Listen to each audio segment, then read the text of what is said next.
प्रश्नाचं उत्तर देतोय मी तुला अर्धवट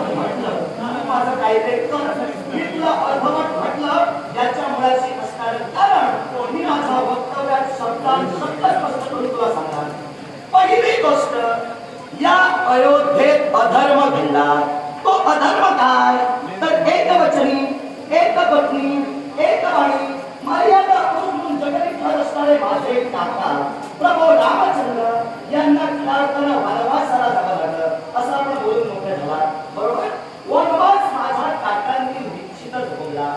वनवासाला कारण काय ठरली आणि त्यामागं स्थित्यंतर काय म्हटली याची प्रचिती मला वाटतं अयोध्येतल्यांनाच हवे. तर आता साऱ्यांना कारण वनवासही आता संपला. जे त्यापुढे राम रावण युद्ध झालं त्यालाही स्थिरता आली. मला पुन्हा मी विजयी ठरलो. पुन्हा अयोध्येच्या राजगादीवर माझे काका राजा म्हणून अधिष्ठित झाले. मग जगाला समजलेली वार्ता तुला समजली नाही. एवढे दिवस बाई होतेस कुठं तू? कारण माझा जन्म माझ्या काकांना वनवासाला जावं लागलं एवढं तुला कळलं. पुढचं तू जाणून घेतलं नाहीस म्हणजे अर्धवटच आलीस. पण तू सारी म्हणून घ्या. आपल्याला जेवढं माहित आहे तेवढं बोलायचं. अयोध्येत अधर्म घडला नाही आणि अधर्म घडला नाही. तो अधर्म घडला हे मी तुला स्पष्ट करून दिला. एवढीच माझी चूक असेल. हा अधर्म तुमच्याच अयोध्येत घडला होता. याला अधर्म हे नाव कृपया देऊ नकोस. हा अधर्म नाही. मग प्रभू रामचंद्रांकडून असा कोणता अनर्थ घडला होता म्हणून त्यांच्या मातेने त्यांना वनवास घडविला. या विश्वात नियती ही एक स्त्री आहे.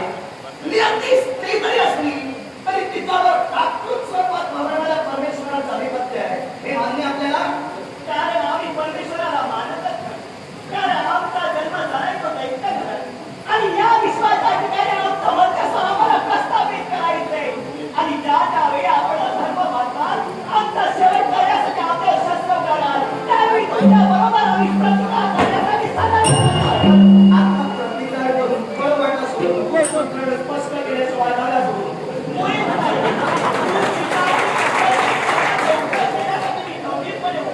मग मी तुला तुझं प्रकरण स्पष्ट करून सांगत होतो. मग प्रतिकारासाठी हे करेल ते करेल आधी करायला सांगितलं. याचा मुळात कारण आमचा जन्म झालाय तो दैत्य घरात. ते मला काय सांगतेस? याचा मुळात तू कुठेही जन्माला आहे कुणाशी काही कर माझा संबंध होत नाही. जन्मातून तू सहज बोलून गेला. कारण दैवी तत्व म्हणून बोललास म्हणून सांगितलं आम्ही दैवी तत्व तुम्ही देवाला माना. दैवी तत्वांचा अवघड करा काय ते तुमचं तुम्ही करून घ्या.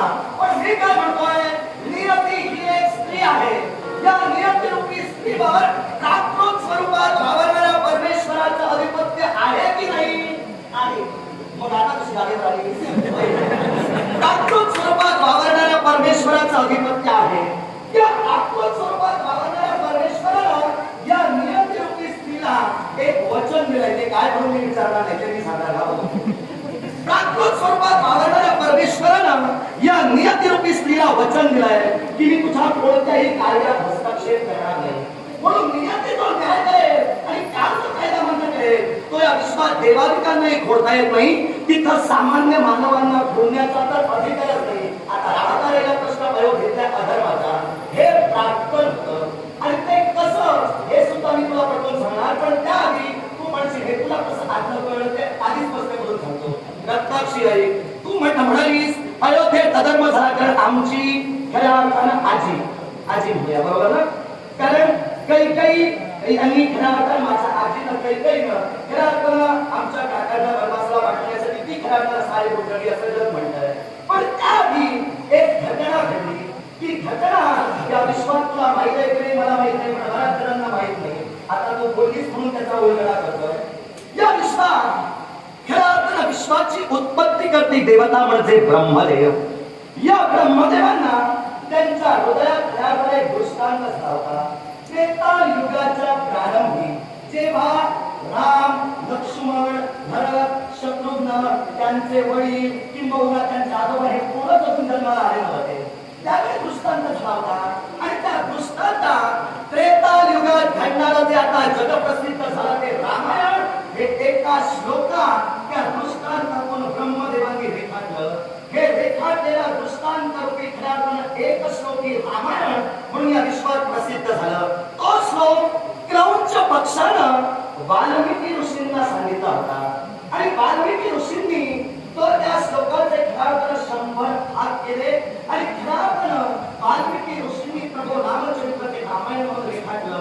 खऱ्या अर्थानं आमचे बंधू म्हणजे कुशल माहिती माहिती आहेत का? पुण्यात आली. हा. मग त्या कुशलवांना खऱ्या अर्थानं त्याचं मार्गदर्शन केलं होतं. त्यामुळे त्यांच्याकडून आम्हाला कळलं. तो श्लोक कोणता ते तुला सांगतो. आदौ राम तपो वदादि गमनम अथवा मृग कांचनम वैदेही हरणम जटायु मरणम सुग्रीव संभाषणम गाली निर्दलनम समुद्र करणम लंकापुरी दाहनम पश्चात रावण कुंभकर्ण हननम एक श्लोकी रामायणम. या एका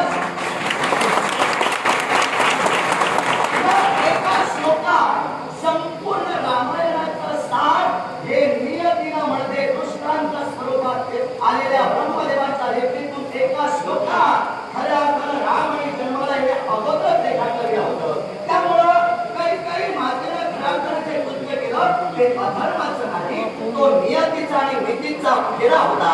त्यामुळं पावित्र्यानं नटलेली माझी अयोध्या, या अयोध्येला अधर्माचं जर नाव देशील तर तुला कसा होणार नाही, घाम काढूनच बाहेर. आतापर्यंत तू सहज बोलून गेलास की अयोध्येत अधर्म घडला नाही, आणि यावेळी तुमच्या अयोध्येत हा अधर्म घडला तर तो अधर्म नव्हे तर सत्याचे पुरस्कर्ते तुम्ही आहात असं तुम्हाला वाटते. पण यावेळी मी म्हणे मी हे कृत्य करते ते सुद्धा माझं सत्याचंही असेल. कारण मानवाला भूक लागायचं तर भुकेचं शांतवन करणं हे मानवाचं कर्तव्य आहे, आणि तर मी कर्तव्य करते यात माझं काय चुकलंय? आता नेमकं तू काय बोलतेस सुद्धा तुला कळत नाही. मानवाला भुकेची गरज आहे आणि मानवाला भुकेसाठी काही करावं असं तू म्हणतेस. पण तू आल्या सांगितलंस तो मानव नाही, हिरण्यमय दानवाची कन्या. तुला किती होतो? दानवाची कन्या असली तरी सुद्धा मानव की दानव झाला? दानवाचा जन्म झाला तरी सुद्धा एक आता हिरण्यमय दानवाची तू कन्या हे तू बोलून मोकळे झालीस. त्यामुळं या अयोध्येतून एका बालकाचं रक्त देण्यासाठी तू तत्पर झालीस. मला सांग, जर हे रक्त तू तिला नसतंस तर काय उपाशी मरणार होती? त्या रक्तावर आहेस का? कारण आमचं भोजनच ते. भुकेचं शांतवन करण्यासाठी एकच पर्याय आहे का? हो, कसा काय? आमच्यासाठी हाच पर्याय आहे. कारण तुमच्या या मरत मानवातील मनुष्याचं रक्त पाचन करणं आणि भुकेवरचं सांत्वन करण्यासाठी मांस भक्षण करणं हेच आमचं कर्तव्य आहे. थोडक्यात काय, आम्ही धर्माचे आम्हाला अधर्मी म्हणून कलंकित करतात आणि तुम्ही अधर्मी स्वतः ते धर्म म्हणून मोठेपणा घालता. नेमकं तू काय करते त्याचा विचार कर. भान घेऊन माझ्याशी बोल, नपेक्षा ऐक. माझी मर्यादा मला सोडायची नाही. कारण तू एक स्त्री आहेस.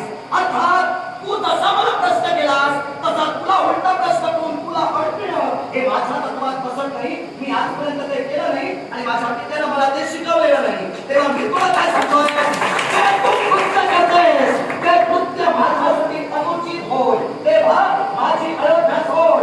अयोध्येतील या कोवळ्या लोकांनी काय तुझा अपराध केला म्हणून त्यांची जीवन वाटे ते झालं तरी चालेल. हे कृत्य मी थांबविणार नाही. माझ्या भुकेचं शांतवनासाठी या नवजात बालकांचा भक्षण मी नक्की नसणार. समजा आम्हाला स्त्री आहात. आता स्त्री असून स्त्री जातीच्या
मागू नको